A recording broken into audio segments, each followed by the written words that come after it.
지구과학의 외계 생명 행성계와 생명체 탐사 한번 보도록 할게요. 첫 번째, 외계 행성계 탐사. 이게 지금 항성이 아니고 행성이에요.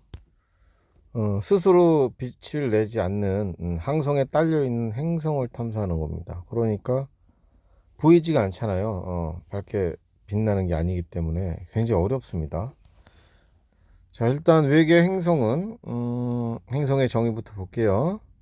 태양이 아닌 다른 별, 반짝반짝 빛나는 다른 별 주위를 공존하고 있는 행성이라고 나왔습니다. 그러니까 스스로 빛을 내지는 못하고 있어요.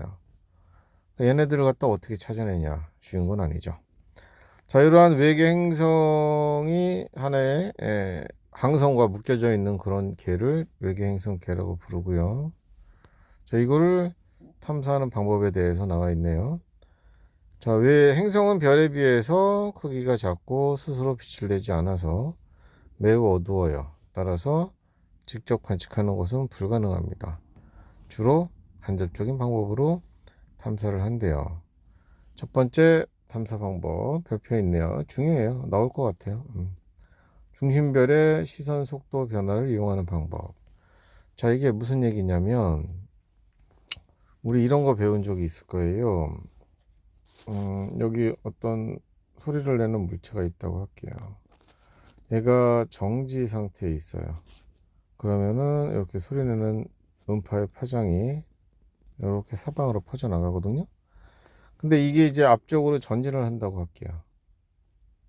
이렇게 빠르게 이동한다고 할게요. 그럼 저 음파의 파형이 이런 식으로 돼요. 이런 식으로 되거든요. 전진하는 쪽하고 멀어진 쪽이 달라요. 그러니까 이쪽 앞쪽에 있는 이쪽은 앞쪽은 B라고 할게요. B에 있는 사람은 A가 다가오고 있잖아요. 파장이 원래 파장보다 정지했을 때 파장보다 짧아져요. 요게 파장이라고 하면 파장 간격이 어때요? 훨씬 더 짧아졌죠. 그러니까 B의 입장에서는 A라는 게 다가오잖아요. 파장이 짧아집니다. 짧아져요.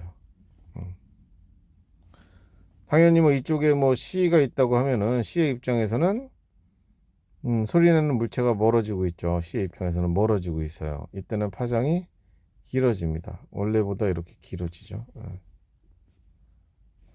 자, 그래서 움직이는 물체의 경우에 움직이는 물체가 다가오면 파장이 짧아집니다. 파장이 짧아져요. 원래 파장보다.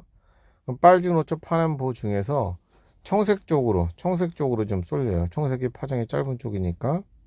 그래서 이게 청색 편이 이런 거 들어본 적 있을 거예요. 멀어지는 쪽에서 볼 때는 적색 편이. 예. 자, 이런 게 발생합니다. 이게 이제 일종의 여기 도플러 효과라고 나왔는데요. 보자.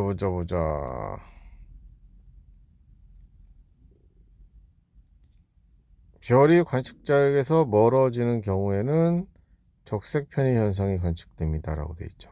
예. 파장이 길어지면서 붉은색 쪽으로 원래 위치에서 붉은색 쪽으로 조금 더 치우치는 걸 얘기를 합니다. 적색 편이. 세 번째 3번은 여기 있는 3번 요렇게 지금 쏠렸죠. 청색 쪽으로. 요거는 별이 관측자에게 다가올 때 파장이 짧아져서 청색 쪽으로 치우칩니다. 이걸 청색 편이라고 해요. 자, 적색 편이와 청색 편이 현상을 이용한 거예요.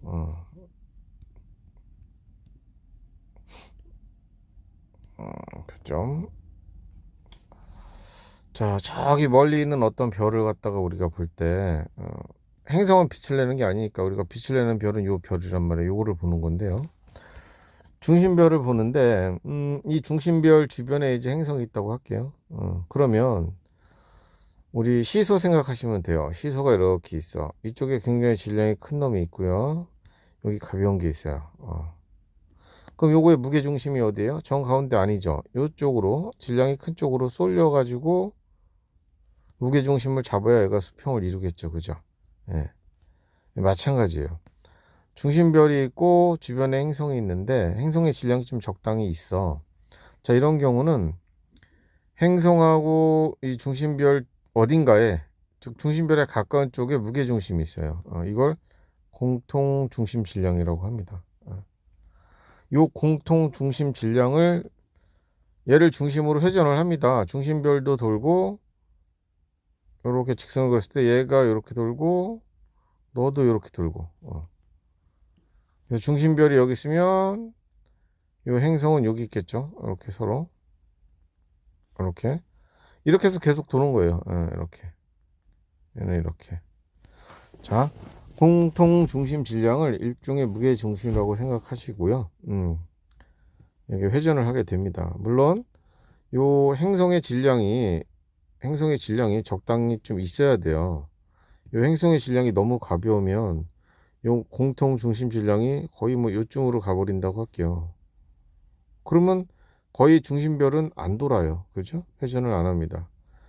자, 그래서 행성의 질량이 적당히 있을 때 공통 중심 질량이 중심별 바깥쪽에 이렇게 형성이 되면 이렇게 회전을 하게 됩니다. 중심별이. 밖에는 행성도 당연히 돌겠죠.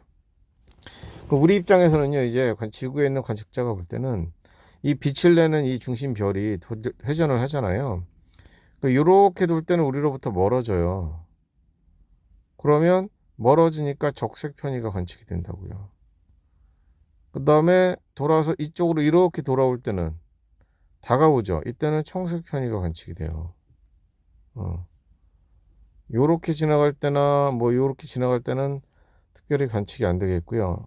멀어지는 게 아니니까 요렇게 갈 때, 그 다음 요렇게 올 때, 요럴 때가 적색이나 청색 편의 현상이 일어난다고요. 다시 한번 여러분 책 볼게요. 이거 뭐죠? 시선 방향으로 우리가 바라보는 쪽으로 봤을 때 속도가 0일 때는 아마 이쪽으로 갈 때인가 봐요. 우리가 볼 때는 옆으로 가면은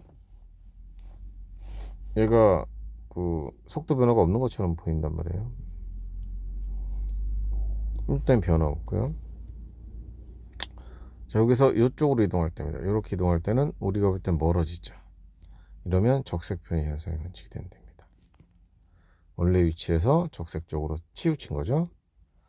그 다음에 이쪽 방향으로 별이 이동할 때 역시 파장의 변화가 없고요. 이쪽으로 올 때는 청색 편의 현상이 관측이 됩니다. 이게 주기적으로 관측이 된단 말이에요. 주기적으로.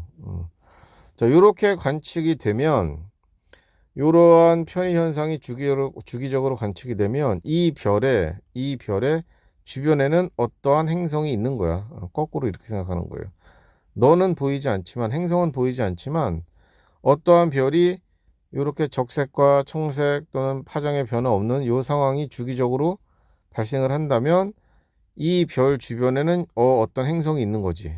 잘 보이진 않지만 이렇게 추정을 하는 겁니다.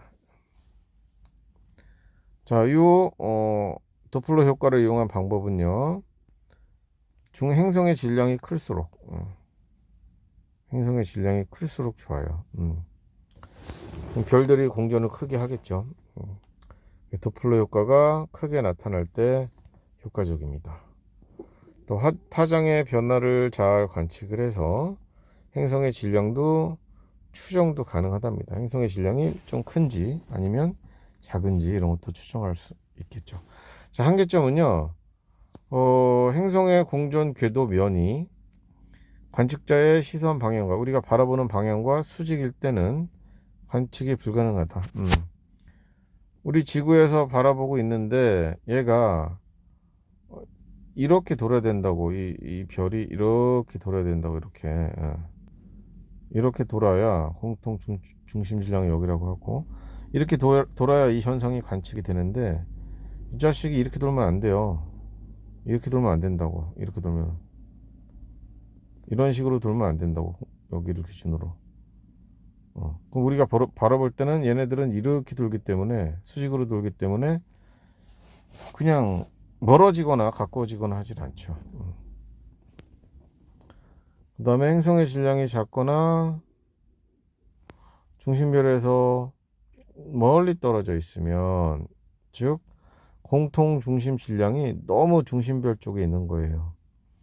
중심별의 이동 속도가 작아지면 당연히 관측이 어렵습니다. 지구처럼 작은 행성을 관측하기 어렵다. 네, 태양이 있고 지구가 있잖아요. 너무 작아서 태양하고 지구의 공통 중심 질량은 거의 태양 쪽이에요. 태양이 이렇게 공존하는 공통 중심 질량을 기준으로 이렇게 공존하는 모습을 볼 수가 없죠. 워낙 태양하고 지구의 질량 차이가 커가지고 이런 경우는 사실 이런 형태가 외부에 있다면은 요 행성을 발견하기 어렵습니다. 자, 그 얘기입니다. 그래서 어느 정도 행성의 질량이 클 때 이게 유용한 방법이에요.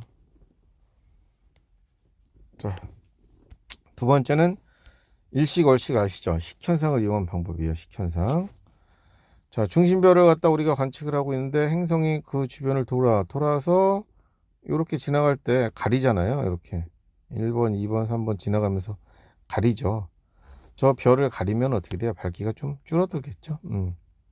별의 밝기가 줄어들다. 요게 이제 또 주기적으로 일어나겠죠. 그래서 뭐가 있나 봐. 중심별 주변에 행성이 있나 봐. 이렇게 생각한답니다. 자, 행성의 반지름이 클수록 별의 밝기가 많이 줄어드니까 효과적이랍니다. 오케이. 그 다음에 중심별의 밝기가 감소하는 시간 또는 밝기의 변화량을 잘 측정해서 행성의 크기, 즉 반지름도 추정도 가능하답니다. 질량이 아니고 크기 추정이 가능하고요. 그 다음에 행성이 공존함으로 주기적으로 밝기 변화가 일어날 거고요. 그 다음에 행성의 대기를 통과한 별빛을 분석하면 스펙트럼 분석을 하게 되면 대기 성분도 알 수 있겠죠. 이런 것들, 이런 특징이 있습니다. 자, 한계점은 행성의 회전하는 궤도면이 우리가 쳐다보는 방향하고 나란한 경우에만 이용할 수 있어요. 같은 평면일 때 이용할 수 있어요. 같은 평면일 경우가 그래야 가려지니까 이 경우 이용할 수 있고요. 그다음에 별끼리 식현상을 일으키는 것과 구별하기 어렵다. 이게 어떤 행성이 아니고 지나가는 다른 별이라고 할게요. 이런 거랑 구별하기가 아리까리하다 이거죠. 네, 세 번째는 미세 중력 렌즈 현상을 이용하는 방법이래요. 중력 렌즈라는 게 뭐냐면은 먼저 저기 멀리 있는 천체에서 빛이 이제 온단 말이에요. 빛이 이렇게 와요. 지구로 오는데 중간에 큰 별이 하나 있어요. 그러면 얘가 이렇게 별빛이 이렇게 와서 이렇게 가야 되잖아요, 원래. 그죠? 그런데 요 별에 의한 중력 현상 때문에 공간의 왜곡이죠. 공간의 왜곡 현상 때문에 이렇게 온단 말이에요, 우리 쪽으로. 이렇게 휘어져서 온단 말이에요. 그래서 이 별 뒤에 있는 저 먼 천체는 현재 상태에서는 지구에서 보이면 안 되는데 보여요. 이렇게 별빛이 휘어 들어가 가지고 자, 요거를 중력 렌즈라고 합니다. 그런데 저 먼 천체에서 오는 별빛이 지구에 도달을 하는데 이런 식으로 이제 항상 도달을 하는데 어느 시기에 보니까 이렇게 튀는 게 보이더라 이거죠. 요 튀는 건 뭐냐? 그러면 중심별 말고 너 말고 요 새끼 주변에 또 작은 행성이 있나 보다. 요 행성의 영향으로 요렇게 돌아오는 애들이 있나 봐. 자, 그래서 이렇게 튀는 모양이 나왔네요. 자, 요게 미세 중력 렌즈예요. 요 그림은 원래 중력 렌즈고 요 살짝 튀는 게 미세 중력 렌즈야. 저런 게 관측이 되면 뭔가 있는 거죠. 뭔가 있는 거죠. 어디 볼게요. 자,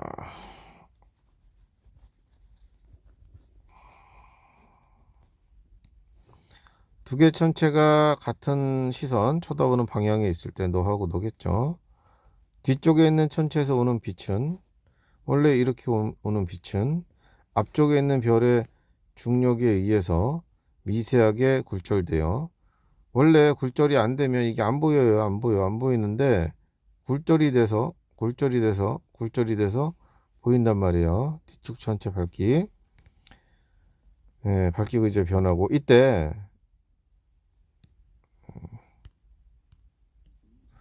자, 이때 앞쪽 별이 행성을 가지고 있다면, 요런 행성을 가지고 있다면 행성의 중력에 의해서 추가적인 밝기 증가가 나타난다. 요렇게 추가적인 밝기 변화가 나타날 수 있다. 자, 그래서 먼 천체의 밝기 변화가 불규칙해지는 일이 발생을 합니다. 이런 일이 생기면 외계 행성이 있는 거야 라고 생각을 해볼 수가 있답니다. 자, 특징을 보시면 행성의 궤도면과 관측자의 시선 방향이 나란하지 않아도 관측할 수 있다. 오호. 주로 우리가 나란한 방향만 계속 봤는데 나란하지 않아도 관측이 가능하다. 위세 중력 렌즈 현상은요. 지구처럼 질량이 작은 행성도 이런 작은 행성들을 탐사할 때도 유리하다. 탐사 가능하다는 거죠. 좋은 점이 있네요. 단점은요. 외계 행성계가 먼 천체 앞을 여러 번 지나가지 않으므로 이렇게 여러 번 지나가지 않으므로 이 별이 지금 이쪽으로 이렇게 이동을 하잖아요. 이동하면서 가렸는데 응? 얘가 이렇게 한번 이동 이게 한번 지나갈 때 이 행성이 여기 이렇게 지나가면서 딱 이 타이밍이 맞아야 되는데 한번 가버리면 이제 끝이라고. 쉽지 않다고. 주기적인 관측이 불가능하다. 항상 쳐다보고 있어야 된답니다.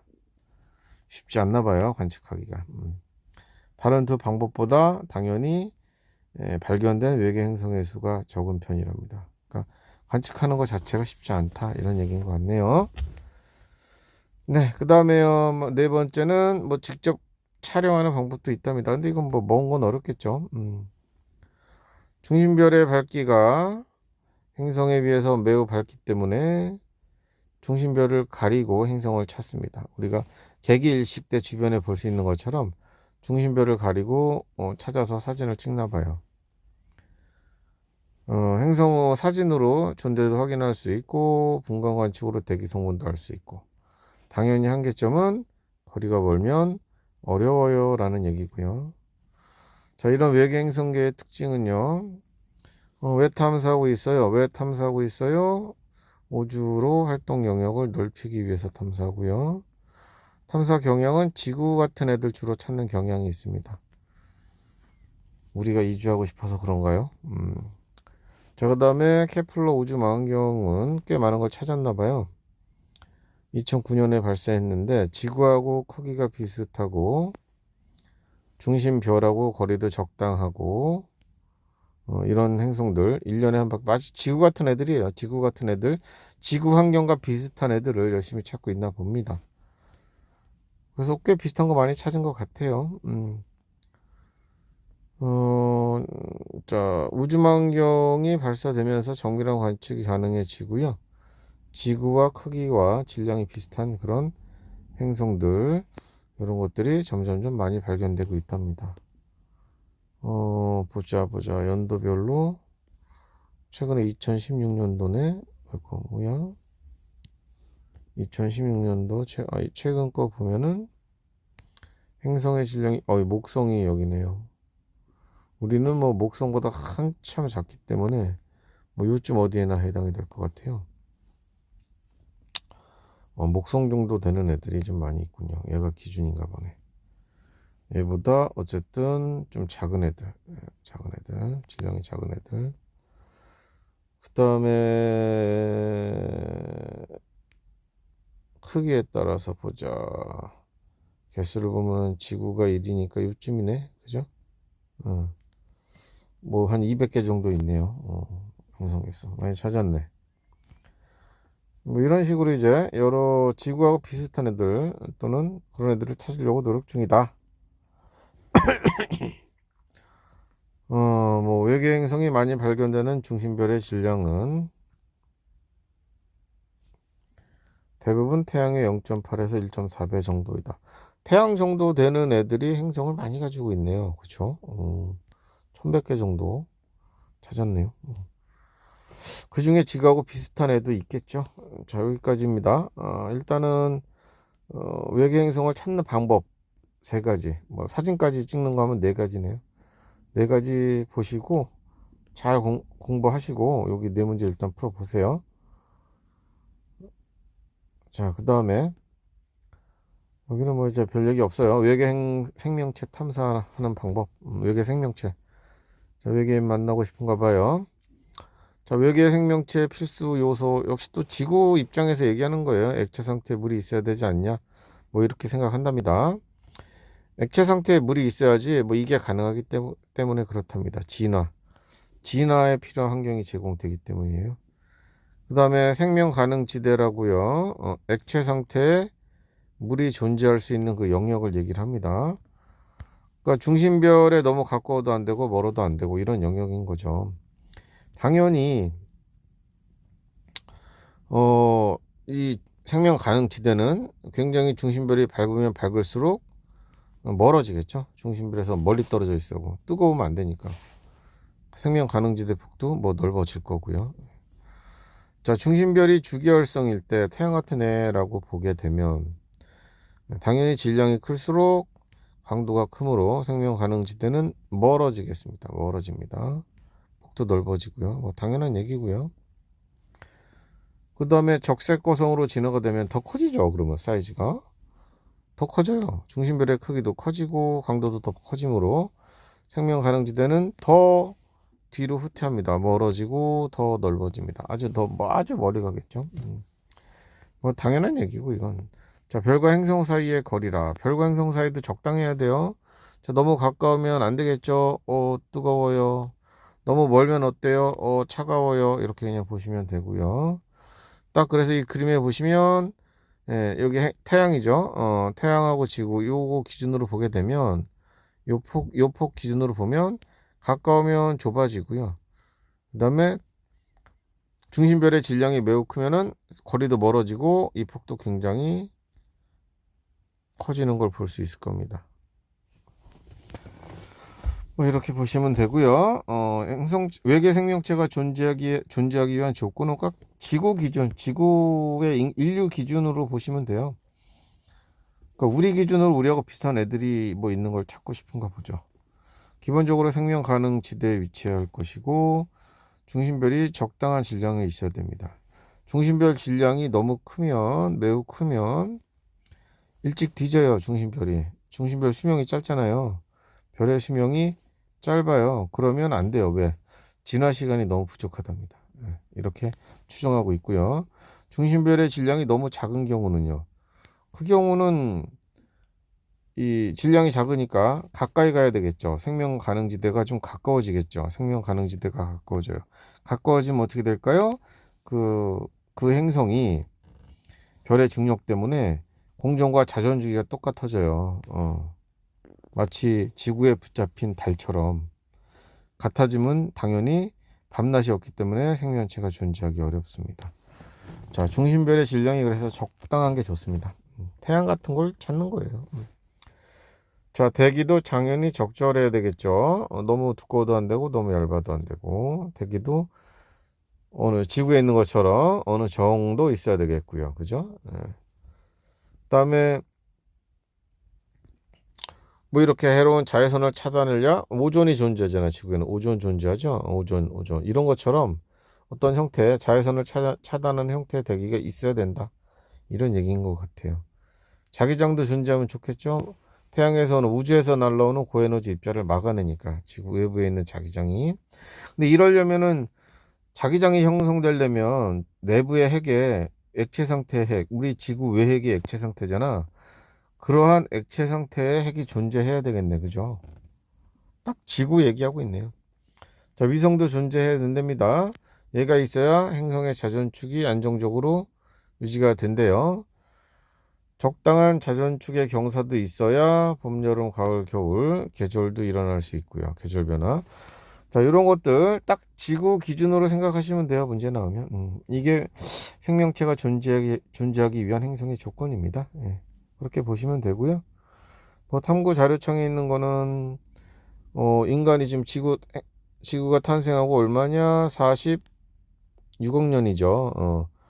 46억 년 정도 지나서 인간이 나왔거든요. 그러니까 이렇게 시간이 어때요?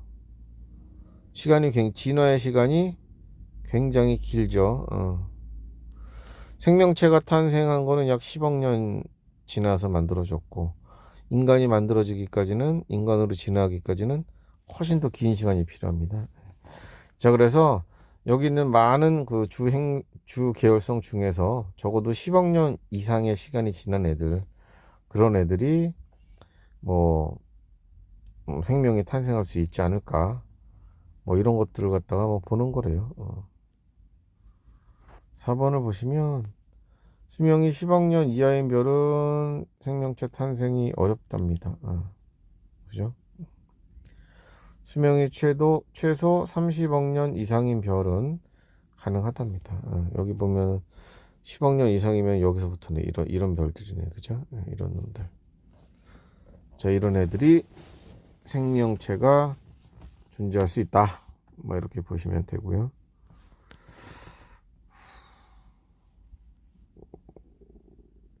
그런 정도입니다. 3번.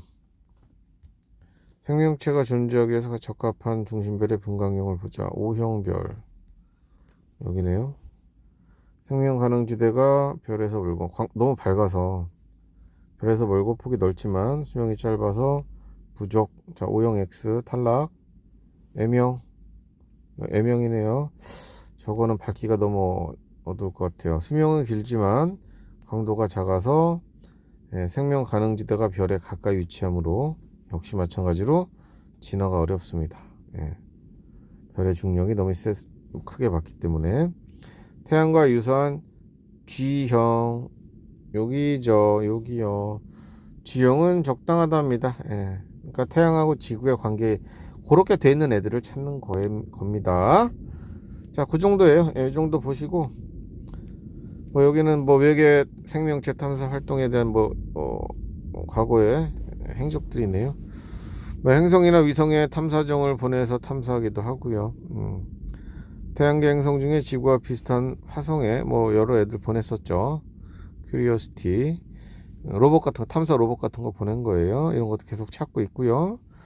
태양계 바깥의 생명체 탐사는 뭐 가기 어려우니까 망원경 이용하시, 전파 망원경으로 지금 전파 추적하고 있고요. 우주 망원경 이용해서 외계 행성 열심히 찾고 있습니다. 자, 이렇게 찾고 있는데 우주에 대한 지구 생명체가 어떻게 탄생했는지 이런 것들 하는데 도움이 되기도 하고, 우주에 대한 호기심 해결하기도 하고, 뭐 이런 거 읽어보시면 될 것 같아요. 자, 이 정도입니다. 여기까지 해서 쭉 뒤에 개념 문제하고요. 대표 자료 내신 만점 쭉 풀어주시기 바랍니다. 여기는 단원 마무리니까 뭐 문제가 더 많네요. 쭉 시간 뭐 허락하는 한 최대한 풀어보시고 또 질문하시기 바랍니다. 자, 고생하셨습니다.